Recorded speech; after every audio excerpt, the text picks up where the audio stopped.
Hello everyone, welcome to our YouTube channel RB study campus. मैं आशा करती हूँ आप सभी स्वस्थ होंगे। सीटेट अगस्त 2023 आपका सीटेट एग्ज़ाम 20 अगस्त को है। ऑफलाइन एग्ज़ाम होगा जिसमें हम ईवीएस प्रैक्टिस सेट 5 करेंगे आज। इससे पहले मैं 4 प्रैक्टिस सेट करा चुकी हूँ। अगर आपने वो नहीं देखे तो आप वो देख सकते हो। ये जो मैं क्वेश्चंस करा रही हूँ ये बार बार रिपीटेड और इम्पोर्टेंट क्वेश्चन है जो लास्ट ईयर 2011 से 2022 तक पूछे गए क्वेश्चनों में से मैंने ये क्वेश्चन लिए हैं जो आपके लिए बहुत ही इम्पोर्टेंट है। हम बिल्कुल इजी वे से एंड ट्रिक से बिल्कुल आसानी से इन क्वेश्चन को सोल्व करेंगे। आपको एक बार देखते ही समझ आ जाएंगे। जैसे ये क्वेश्चन है आपका, मलयालम भाषा कहाँ बोली जाती है। ये मैंने 4th क्लास में कराया था।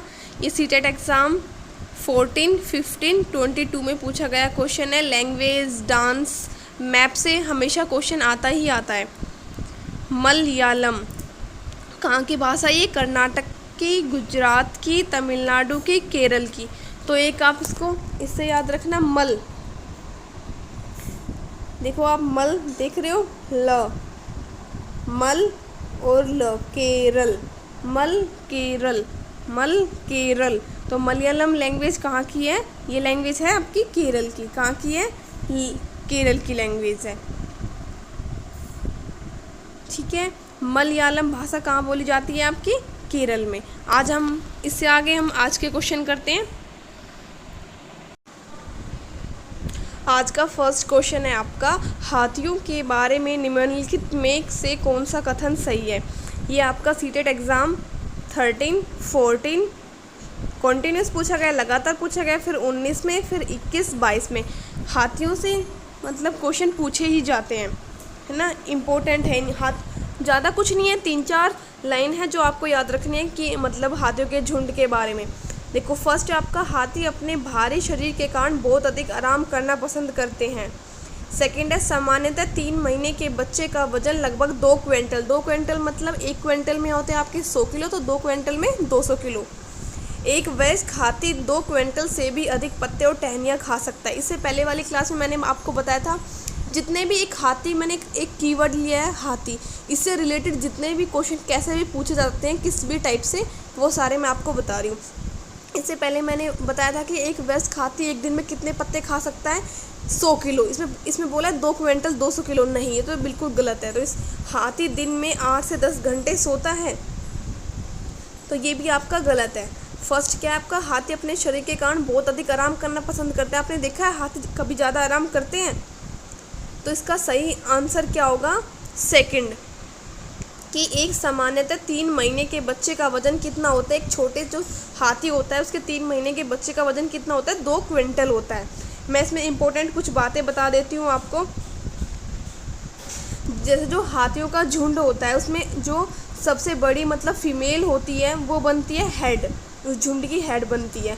उस एक झुंड में 10-12 क्या होती है हमारे, हाँ, फीमेल जो हाथी बोल दो वो होते हैं, और उनके जो छोटे बच्चे होते हैं वो होते हैं। जो बड़े मेल जो हाथी होते हैं वो मतलब जब भी मतलब उनके 14-15 की एज तक वो मतलब झुंड को छोड़ जाते हैं। और एक दिन में वयस्क हाथी कितना खा सकता है? 100 किलो पत्ते। एक ये बात याद रखना कि 3 महीने के बच्चे का वजन कितना होता है? लगभग 2 क्विंटल। ठीक है, हाथी क्या एकदम मतलब लार्जेस्ट है, सबसे बड़ी ममल वो है प्रजाति, है ना, स्तनधारी। सेकंड क्वेश्चन आपका, बिहार राज्य के लोगों के लिए मधुमक्खी पालन शुरू करने का सबसे अच्छा समय कौन सा है। ये आपका सीटेट एग्ज़ाम 14, 19, 2021 में पूछा गया क्वेश्चन है।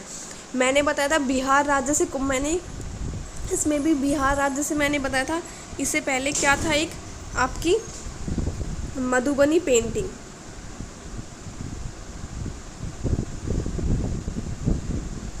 इसमें पूछ सकता है मधुबनी पेंटिंग कहाँ की है?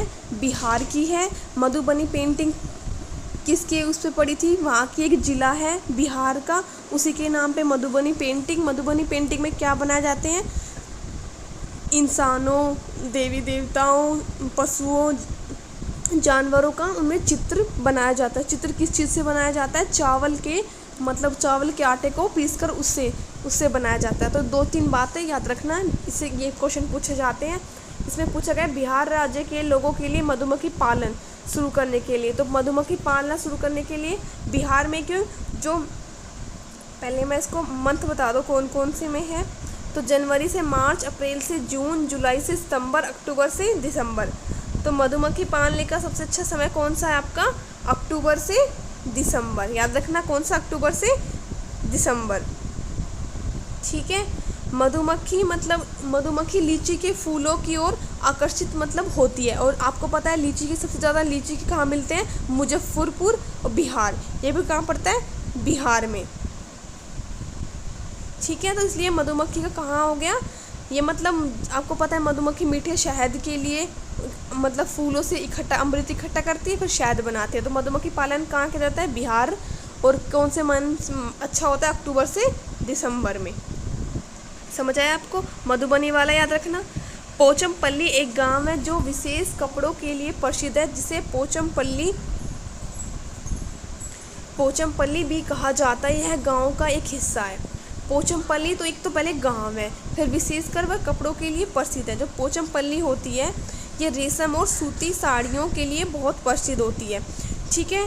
इन साड़ियों की उनकी चमक और चमकदार, मतलब उनमें चमक और सूती साड़ी के लिए और चमक और चमकदार रंगों के लिए जाना जाता है।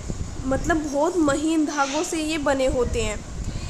इसके मतलब एक और है कि मतलब जो इसे भारत सरकार द्वारा 2005 में जीआई टैग भी दिया गया है। किसको? पोचमपल्ली साड़ी को। अब आप बताओ ये पोचमपल्ली कहाँ पड़ता है? केरल में, कर्नाटका में, आंध्र प्रदेश में, तमिलनाडु में। ये आपका सीटेट एग्ज़ाम 14, 15, 18, 21। अब आप देखो पोचमपल्ली कहाँ है हमारा? ऑप्शन के आंध्र प्रदेश। कहाँ पड़ता है? आंध्र प्रदेश। लेकिन अब जो आपको पता है तेलंगाना और आंध्र प्रदेश अलग अलग हो गए, लेकिन अब कहाँ पड़ता है? अगर ऑप्शन में तेलंगाना और आंध्र प्रदेश दोनों है तो आप कौन सा टिक करना है? तेलंगाना। ठीक है। पोचमपल्ली कहाँ है? आंध्र प्रदेश। पोचमपल्ली कौन से विशेष के लिए प्रसिद्ध है? साड़ी के लिए, मतलब सूती साड़ी के लिए, उनमें चमक और उसके लिए ये फेमस है, प्रसिद्ध है। नेक्स्ट क्वेश्चन करते हैं हम। एक पक्षी एक पेड़ पर ऊंचाई पर अपना घोंसला बनाता है। यह पक्षी हो सकता है, बताओ अब, जो सबसे ऊंचाई पर अपना घोंसला बनाता है, क्योंकि सारे पक्षी अपना घोंसला अलग अलग उसमें बनाते हैं। तो बताओ कौन सा ऑप्शन हो सकता है? फर्स्ट है आपका सनबर्ड, इंडियन रोबिन, कोवा, डव। ये सीटेट एग्ज़ाम 14, 21, 2022 में आया। तो कौन सा हो सकता है? सबसे पेड़ की ऊंचाई पर कौन सा बनाता है? याद रखना आपका कौवा बनाता है। पक्षियों से क्वेश्चन पूछे जाते रहते हैं। कल मैं जो 4th क्लास में कराया था कि कौन सा पक्षी है जो अपनी गर्दन को आगे पीछे घुमाता है, वो है आपकी मैना। जो ओनली पीछे की ओर घुमा सकता है वो होता है उल्लू। ठीक है। फिर ये क्वेश्चन आया कि एक पक्षी एक पेड़ पर बहुत ऊंचाई पर अपना घोंसला बनाता है, वह कौन सा है? आपका कौवा। कौन सा है? कौवा। जो सनबर्ड होता है वो एक छोटे पेड़ या झाड़ी की शाखा से लटका होता है उनका घोंसला। क्या? छोटे पेड़ लिख सकते हो आप, छोटे पेड़ या शाखा, मतलब जो छोटी होती है उस पे ये अपना क्या बना लेता है? ये घोंसला बना लेता है। ठीक है। रोबिन, जो रोबिन है इंडियन रोबिन, वो अपना मतलब मुलायम टहनियों, जड़ों, ऊन, बालों, मतलब रुई के साथ ज़मीनी स्तर पर बनाता है। सनबर्ड कहाँ बनाता है? छोटे पेड़ पर। लेकिन जो सबसे ऊंचा घोंसला कौन बनाता है? वो है कौवा। कौन सा है? कौवा। नेक्स्ट क्वेश्चन करते हैं हम। देखो पक्षी का क्वेश्चन फिर आ गया, बहुत इंपॉर्टेंट क्वेश्चन है पक्षियों वाला, इसलिए इसको हमेशा क्वेश्चन पूछे जा रहे हैं, लेकिन अलग अलग तरीके से पूछे जा रहे हैं। हर ईयर में क्वेश्चन आ रहे हैं लेकिन अलग अलग तरीके से पूछे जा रहे हैं। पक्षी अपनी गर्दन को बहुत बार हिलाते हैं, क्यों? आपने जब भी किसी पक्षी को ध्यान से देखना तो वो अपनी गर्दन को हिलाते रहते हैं। क्यों हिलाते रहते हैं? बताओ। वे उड़ सकते हैं, पक्षियों की आंखें स्थिर हैं, पक्षियों की आंखें छोटी होती हैं, उनके कान पंखों से ढके हुए हैं। तो सोच सकते हो क्यों हिलाते हैं? तो क्योंकि पक्षियों की आंखें क्या होती हैं? स्थिर होती है। क्या होती हैं? स्थिर। याद रखना, पक्षी अपनी गर्दन को बहुत बार हिलाते हैं। क्यों? क्योंकि उनकी आंखें स्थिर होती है। क्या होती है? उनकी आंखें स्थिर। मैं आपको क्लास में ही याद कराने की पूरी वो देती हूँ, मैं एक एक क्वेश्चन को अच्छे से समझा रही हूँ, मैं फिर रिपीट कर रही हूँ। पक्षियों का सबसे ऊंचा घोंसला कौन बनाता है? कौवा। छोटी टहनियों पे कौन बना लेता है? आपका सनबर्ड। और बिल्कुल मुलायम ज़मीन स्तर पर कौन बनाता है? आपका इंडियन रोबिन। कौन सा पक्षी जो अपनी गर्दन को आगे पीछे घुमाता है? वो है मैना। और कौन सा पक्षी ओनली मतलब सिर्फ गर्दन पीछे की ओर करता है? वो है आपका उल्लू। और पक्षी अपनी गर्दन को बहुत बार हिलाते हैं क्योंकि उनकी आँखें क्या होती है? स्थिर होती है। समझ आया? अब नेक्स्ट क्वेश्चन करते हैं। रीना दिल्ली में रहती है, वह ग्वालियर में अपनी मौसी से मिलने जाना चाहती है, उसे किस दिशा में यात्रा करनी चाहिए? मैंने आपको मैप का क्वेश्चन हर क्लास में कराया है, आपने देखा होगा। मैप को समझना बहुत ज़रूरी, क्योंकि मैप से उसमें क्वेश्चन पूछे जाते हैं, कभी किस तरीके से पूछे गए हैं, कभी किस तरीके से पूछे गए हैं। अब इसमें ये क्वेश्चन पूछा गया था आपका, इसमें कीवर्ड है मैप। ठीक है, मैंने मैप से रिलेट करके ही क्वेश्चन लिए हैं और हर ईयर में ये बहुत ही इंपॉर्टेंट है। अब आप ये देखो, रीना दिल्ली में रहती है, उसे ग्वालियर में अपनी मौसी से मिलना जाना चाहती है, उसे किसी दिशा में यात्रा करना पड़ेगा। अब आपको पता है हमारी 4 मेन डायरेक्शन होती है, उत्तर, दक्षिण, पूर्व, पश्चिम। 4 हमारी सब डायरेक्शन होती है। देखो ये हो गया हमारा, ऊ से डिनोट कर रही उत्तर, ये हमारा दक्षिण हो गया, मान लो ऐसा सपोज करो, नहीं ऐसा है, ठीक है। ये हो गया हमारा पूर्व, ये हो गया हमारा पश्चिम, ठीक है। इनकी होती है हमारी सब डायरेक्शन, क्या होती है? ये हमारा उत्तर पूर्व, ये दक्षिण पूर्व, ये वाला उत्तर पूर्व, ये दक्षिण पूर्व, ये दक्षिण पश्चिम, ये उत्तर पश्चिम, ठीक है। अब मैं आपको मैप थोड़ा बड़ा करके दिखाती हूँ, है ना।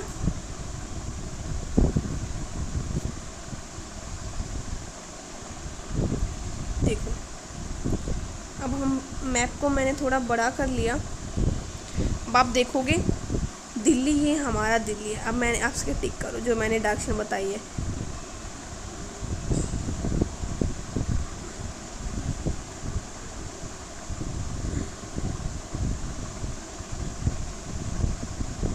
ये उत्तर, ये दक्षिण, ये पूर्व, ये पश्चिम, ठीक है। अब देखो दिल्ली हमारा यहाँ है, उसे जाना कहाँ है? ग्वालियर। आपको पता है, ये भी पता होना चाहिए ग्वालियर पड़ता कहाँ है। ये पड़ता है आपका मध्य प्रदेश में। मान लो कोई बच्चा है दिल्ली, आप यहाँ हो, यहाँ से आप ग्वालियर एमपी में आ रहे हो, तो किस दिशा में आ रहे हो? किस दिशा में आ रहे ऐसे चल रहे हो? तो वो दिशा में, दक्षिण में। अगर आपको जयपुर आना होता तो आप पश्चिम में। अगर आपको इधर असम, बिहार, इधर पटना जाना होता तो आप पूर्व में। तो कहाँ पे समझ आया आपको कैसे देखा है? तो कहाँ क्या है इसका? दक्षिण। क्या है इसका? आपका दक्षिण। समझ आया कैसे मैंने आपको समझाया है? नेक्स्ट क्वेश्चन है आपका, कहवा एक विशेष प्रकार की चाय और पेय पदार्थ है, यह ब्लैंक में लोकप्रिय है, इसमें बताओ ना। ये आपका सीटेट एग्ज़ाम 13, 16, 19, 2021। तो कश्मीर, कर्नाटक, असम, पश्चिम बंगाल। कहवा क्या है? एक प्रकार की आपकी चाय या पेय पदार्थ है, मतलब पीने वाला। कहाँ पे है? तो याद रखना कहवा कहाँ का है? आपका कश्मीर का। असम में मत कर देना कभी, आप चाय देखती असम कर दो। लेकिन ये कहवा क्या है? एक प्रकार की वैरायटी है जो कहाँ में मिलती है आपको? कहाँ मिलती है? कश्मीर में। कहाँ मिलती है? कश्मीर में। कहवा क्या है? कहवा कश्मीर। क क्या है इसकी ट्रिक? क कीवर्ड क्या है? क कहवा कश्मीर। कहाँ मिलती है? कहवा कश्मीर, ठीक है। ये बता दिया कहाँ पे जाना है? दक्षिण में। ये पक्षी क्योंकि उनकी आंखें क्या होती है? स्थिर होती है, ठीक है। ये क्वेश्चन थे। आपको इनकी प्लेलिस्ट मैं अभी बना दूंगी, तो आप अपनी प्लेलिस्ट आप सर्च करना, वहाँ पे आपको 5 क्लासेस मिलेंगी। बिल्कुल 9-9, 10-10 मिनट के क्लासेस हैं, आप देख सकते हो, बिल्कुल इजी वे से क्वेश्चनों को कर सकते हो, ठीक है। आपकी ये जो ईवीएस की है, 1st to 5th क्लास की ईवीएस होती है, आपकी 15 में से 15 मार्क्स आएंगे। इसके बाद मैं ईवीएस की पैडागोजी कराऊंगी और आप इस तरीके से प्रीवियस ईयर क्वेश्चन की हेल्प से आप 30 आउट ऑफ 30 लेके आ सकते हो। कराने को तो आप पूरी बुक से आप पीडीएफ बना के मतलब समरी नोट डाउन करके पढ़ सकते हो, लेकिन पढ़ने आपको पीडीएफ मिले उससे ज़्यादा आपको क्वेश्चन के थ्रू ज़्यादा अच्छे से प्रैक्टिस होती है, ठीक है। आई टेक केयर, मिलते हैं अब हम नेक्स्ट क्लास में।